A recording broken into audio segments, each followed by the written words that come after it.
Hello, hello. I'm Erin Aid. This is Boom Bust, and these are some of the global financial stories impacting your world today. First up, Apple is in talks to launch an online TV service. So will the fruit squash the mega cable providers that everyone loves to hate, or become one themselves? That's the big question, and we're looking into it. Then Pettifor is back on the show. The director of Prime Economics joins me from our London studio to discuss Euroland and the Fed's FOMC meeting this week. And in today's Big Deal, Edward Harris and I are sticking with this whole Fed-focused theme and talking a little Sling TV, Apple TV as well. Let's get to it.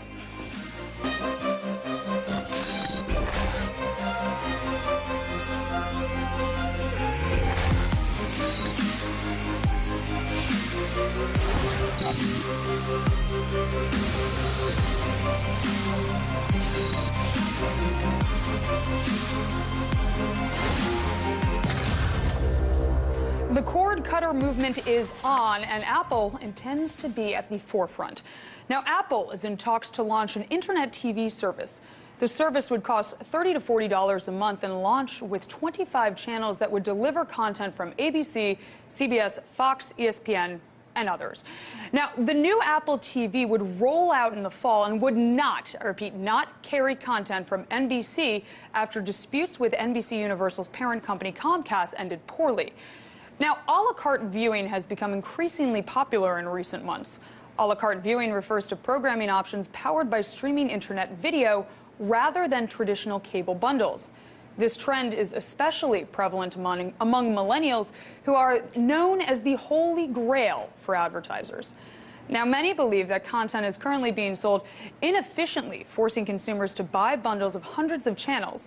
However, consumers consider very few networks, ESPN, of course, being the exception, indispensable enough to warrant a premium price, and they're proving it by cutting cords.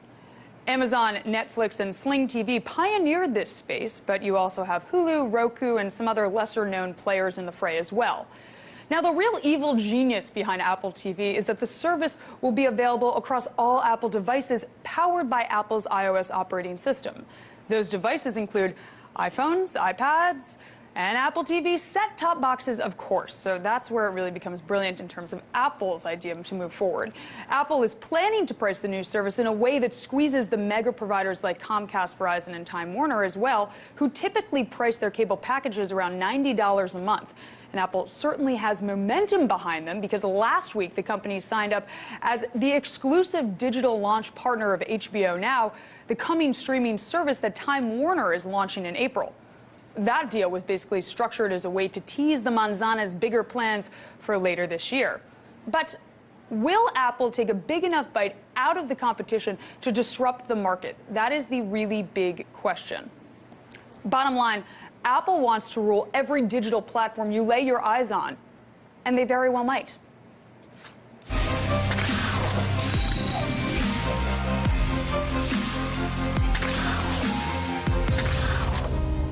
To discuss the Federal Reserve in Europe, Ann Pettifor is back on the show. Ann is the director of Prime Economics and author of Just Money: How Society Can Break the Despotic Power of Finance. Ann and I started off our conversation by talking about the Fed meeting that kicked off Tuesday here in Washington, D.C. Take a look at what she had to say.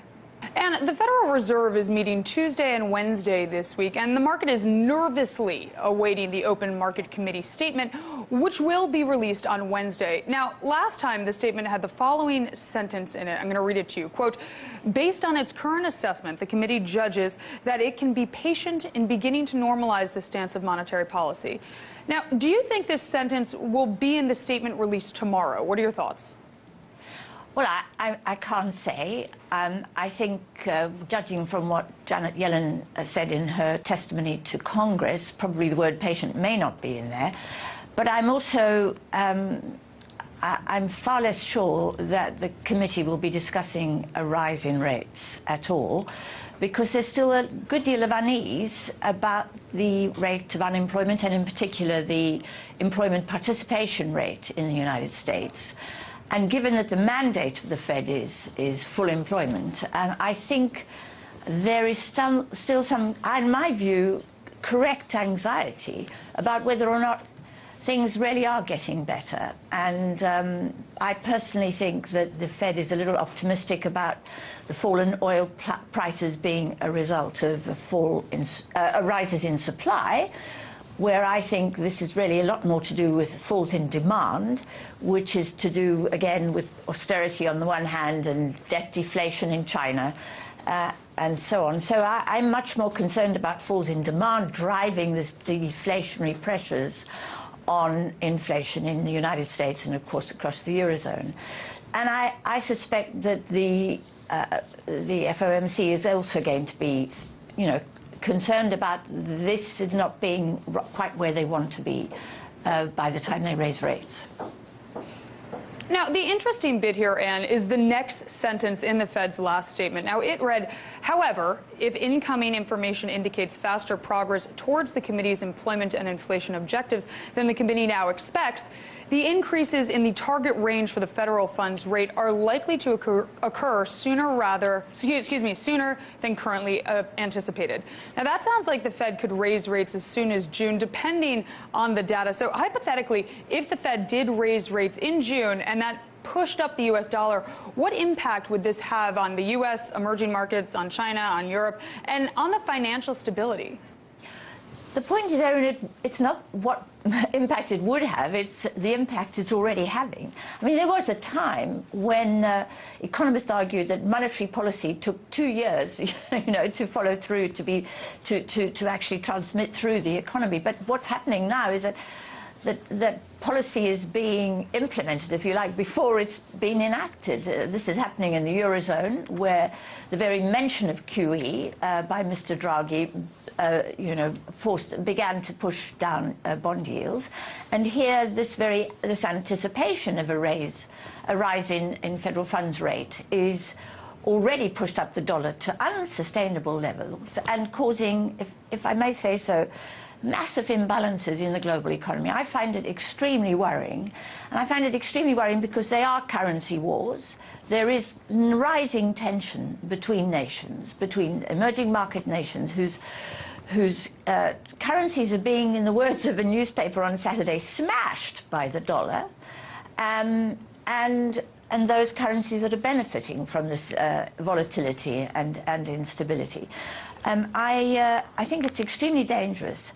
And what really worries me is that there seems to be a lack of international coordination across central banks across the world, thinking and talking about what to do in order to stabilize currencies and therefore the global economy.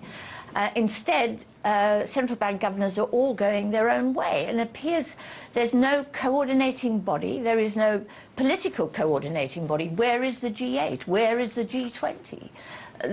Everybody's back home worrying about their own domestic economies and not worrying about what's happening internationally. So I find it extremely disturbing. We already have that turbulence. We already have those rising tensions. Now, do you think the dollar and financial stability outside the U.S. is a big Fed concern that weighs on their policy decisions? What do you think?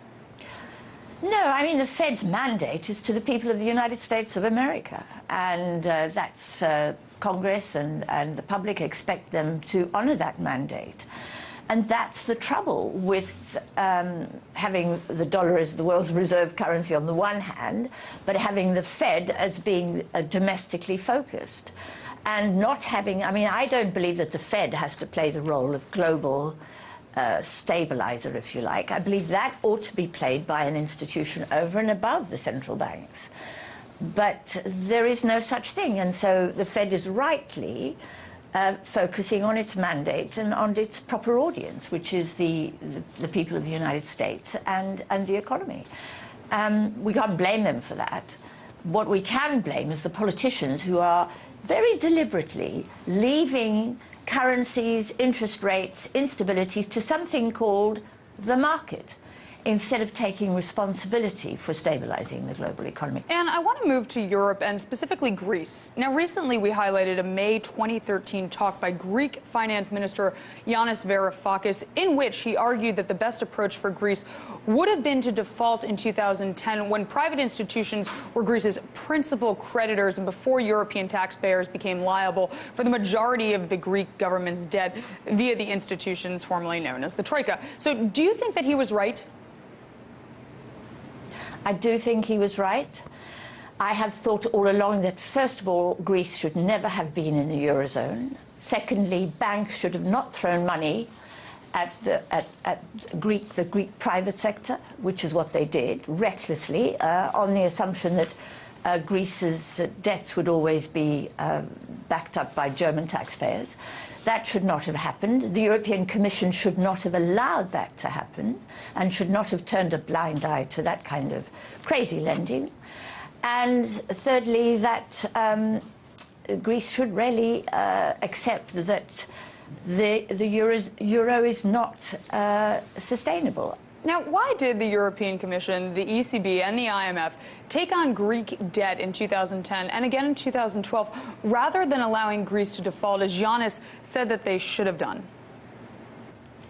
Well, mainly because they were protecting, on the one hand, Europe's private banking system, and on the other hand, that is the IMF's mandate. The IMF exists to defend the interests of international creditors. That's what it's there for. It's the agent, if you like, for all international creditors and for securing their interests over the interests of debtors. So they did that for that reason, and they believed that transferring the burden of losses from the private banking sector onto taxpayers, whether they be Greek taxpayers or European taxpayers, is the right thing to do in order to protect the banking system. Now, that's an ideology that I don't share, and I think is at the heart of this this weakness and of these deep flaws. And the IMF simply never learns, really. Time now for a very quick break, but stick around because when we return, Tim Dewey will be on the show. The Economist recently sat down with my colleague Edward Harrison to discuss, or better yet, decipher Fed talk. Then in today's Big Deal, Ed and I are continuing the FOMC discussion. Plus, remember, you can see all segments featured in today's show on YouTube at youtube.com/boombustrt and also on Hulu, hulu.com/boom-bust. Now, as we go to break, here are some of your closing numbers of the bell. Come on back with us.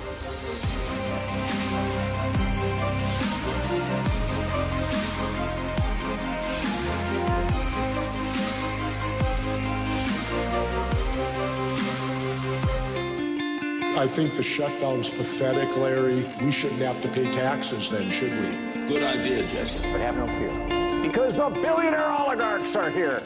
What if there were a country in which the government operated outside of constitutional rule? 40% of the food that we produce in the country never makes it into our mouths. How much fallout do you think this is going to create for the CIA? Do you think this is what's triggering the crisis? America's the largest economy in the world. It's also the largest debtor nation in the history of the world. I need to know what to be terrified of.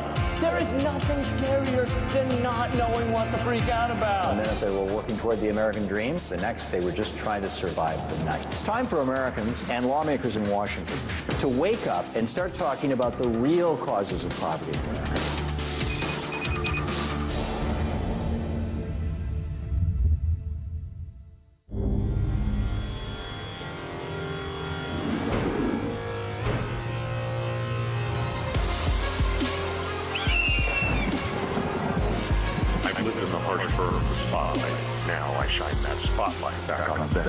That's going to change your mind.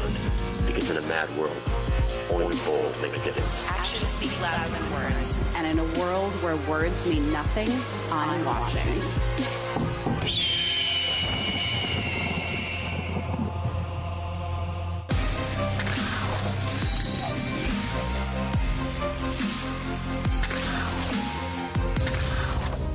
Welcome back to the show. Now, to get more insight on the Fed, we had the chance to sit down with Mr. Tim Dewey. Tim is a professor of economics at the University of Oregon and senior director of the Oregon Economic Forum. He was also an economist for the U.S. Department of the Treasury. Now, my colleague Edward Harrison first asked him if the word patience was history in the Fed's language about raising rates. Take a look at what he had to say. Yeah, I think that the last employment report pretty much put the final stake in the heart of the patient terminology. I think that they let that sit out there as meaning 2 months.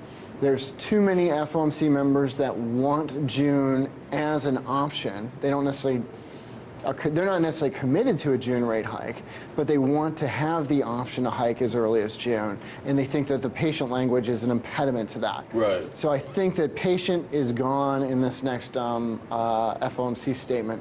So the reason that they want the June option, you're saying basically is, what if, let's say between now and June, you get 400,000, 450,000 jobs a month, and then we get down to 5.0% by June? Exactly. So we still have the employment reports in April, May, and June, right before that June meeting. Right. That's a lot of data still coming in the door. They're already on something of a, I would say they're on something of a knife edge where unemployment is right now. They would probably think about hiking, soon, if not in March. But they are letting this play out a little bit longer, and I think they're trying to let it play out as long as they're comfortable with. But unemployment close to 5%, I think, is beyond where they're comfortable with. And is the market waking up to an acceleration of the timetable for the Fed? Because it seemed like they were behind in terms of understanding where the Fed was headed. Well, this is something of an interesting point, because if you look at the expectations of the pace of tightening it might be that people are waking up to the reality of June, but they aren't really, I think, expecting as high of an interest rate hike path horizon as the Federal Reserve is at this point. So I think that's something actually the Federal Reserve should be taking seriously, and the markets are telling them, you have room to raise interest rates, but you don't have as much room as you think to raise interest rates. My sense is that the Fed is really trying to change the story from that first rate hike, by the way, to that path of interest rates. Interesting.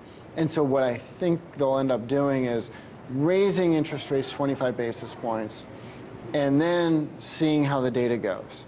The data continues to move in a positive direction, we'll get another 25 basis points. It might not, though, be in the next meeting. They might wait till the following meeting before But that's still 2 hikes in 2015. And then that would still be 2 hikes in 2015. And I think then, once they're off that zero bound, they're going to take it a little bit slowly. They're going to see if the inflation rate does start to move back up as they expect. They're going to see if that wage growth does start to occur as they anticipate. And they think they'll have more ability to do that if they start a little bit earlier than if they start later on rate hikes. I have a technical question for you here that I wrote down. The Fed, they've been buying up assets with new bank reserves that they've been creating, to the point where we actually have trillions of dollars of excess reserves. Can you explain to viewers how the Fed is going to raise interest rates, which is simply the Fed funds rate, which is simply the rate of interest for lending excess bank reserves, when there are trillions of dollars of excess reserves sitting out there waiting to be used? Right, and this is an issue, and the Federal Reserve has been very aware of this, has been working on this problem for quite some time now. They think that the ability to pay interest on reserves will be a very significant factor in being able to hold those reserves to the Federal Reserve and help support the federal funds rate closer to where they expect it to be. They also have the ability to do these overnight repurchase operations that would also be possibly used quite extensively as a backup, I think. When I say extensively, I mean extensively as a backup if the first option doesn't do quite as well as they thought they would. So I do think they have the tools and are working on them. They seem to be very confident that they have the tools. They seem to be confident, but are they? They don't have 100% confidence. Well, nobody could have 100% confidence, right? This is something unprecedented for them. But I think this is also one reason why they'd like to move that first 25 basis points, see how well they can control the Fed funds rate in this environment with these other tools before they move faster. I think that's also, again, speaks for a somewhat small but earlier move, as opposed to the option of waiting longer, possibly having to do a large move, but maybe 50, 100 basis points much more quickly, but not knowing how effective these other tools are before they do it. So I think they'd like some time to assess. Yeah, I think that's a good point that you meant there. But do you think overall the mechanics actually matter? Because it sounds like you do. Oh, I think the mechanics do matter. I think if they want to be able to control the Fed funds rate, they're going to have mechanisms by which they're dragging all those excess reserves out of the banking system or holding them back. They could always sell assets, but they don't want to do that. So that'd be the other way to drive down those excess reserves is just to sell those bonds back in the market. That's not something they're interested in doing at this point. They're interested in letting that balance sheet just mature off. Those assets just mature off the balance sheet. And so as long as they're going to go down that path, they've got to have other tools in order to make this work. And it will be, it will be interesting to see how it evolves. But this is certainly something the Fed's concerned about, and they're working on, and they've been working on for quite some time. I think we should be fairly confident they can get this right. Like a year or two ago, we had a lot of talk about financial stability. Jeremy Stein, who was a Fed governor, he went back to Harvard, where he's an economics professor. He was on the Fed, and he gave a speech that everyone was talking about. What about this, what I call the stealth third mandate of the Fed? Everyone talks about inflation and full employment, but then there's this stealth third mandate that's sort of emerged. Financial stability. Yeah, and I've gone back and forth on this issue. I think that in somewhere in the background this is important. However, I think the primary issues are really the dual mandate issue, the unemployment and the inflation. I think those are carrying the day right now. I think they need to see a little bit more evidence of froth in the markets right now that before they would be concerned about that, and they'd also have to understand or see what those linkages between that froth and the real economy are. If it was a fairly, if it was something like the tech bubble, where yes, it had an impact, but it was not a devastating impact as far as the overall economy is concerned. I think that's very much different than the kind of bubble we saw during the housing market, where in fact, we had not only a financial issue, but we did have a real economic issue because these mortgage assets were spread so far throughout the economy and in everybody's homes. So I think that if you have a situation where they see much more evidence that you're getting frothy in such a way that can affect the real economy, they'll become more nervous. They'll become more nervous of that situation, I think, if financial markets don't somewhat respond as they anticipate.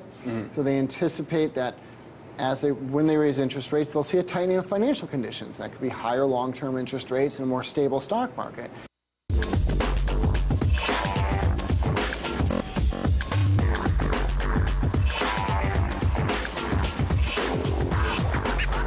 Big Deal Time with Edward Harrison, and today we are talking Fed because it's kind of the theme of the week. But before we get there, let's talk about TV. Yes. We love to talk about TV. Now, you heard my analysis of Apple's, new product coming out and how they're going to compete with Sling TV and these other ones. But being a Sling TV user yourself, I'd love to know what you think. What are your thoughts, Ed?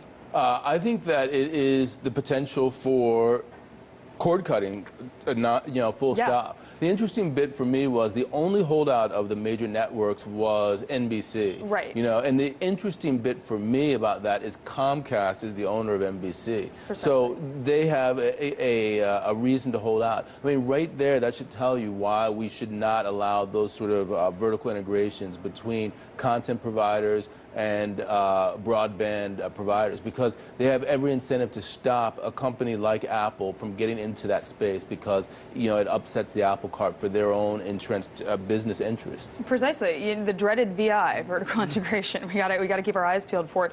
But I have to say that I kind of miss Bravo and also USA, which does great SVU reruns. These other networks that are under the NBC Universal umbrella. So that I would personally miss. But how likely are you to buy Apple TV and use it, given what they do have? I mean, they have ESPN, which we know you cannot not have when you launch something like this. And, you know, so for me, that's the whole thing is that that's what this is all about. I mean, is that Apple is making this available on all their devices. To me, this is a home run for them because they're making the tie-in, the one that they made with the iPod and iTunes, you know, years ago. That is, if you want to get Apple their package for cord cutting, you've got to get an Apple product. So yes, I would be much more likely to get this because for you know, it's a broader package. It includes local TV, and as a result, you know, people like myself will end up buying Apple products. A great win for Apple. I think that they're going to clean up. This is a big deal in this particular space, and it's you know, it's the next thing in their product pipeline that people are waiting to see. It's amazing. Apple really can do no wrong. It seems like they cannot lose money.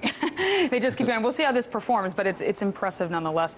Now let's switch gears here for a little bit. Talk Fed. What are you expecting from tomorrow's meeting? You know, what's going to go on? So just like our two guests were saying, I expect patience to be gone. I think the Fed wants to hike rates. They want to hike them as soon as June. They just want to have that opportunity to do so. And then again, it's data dependent. The real question is for the Fed is, you know, what happens between now and June? And as a result of that, they're going to hike either in June or they may delay until September. I know people who say they could delay indefinitely. Ellen Zentner, for instance, of Morgan Stanley, she's out saying that, yeah, they won't hike until 2016, but they want to have the opportunity to hike as soon as June.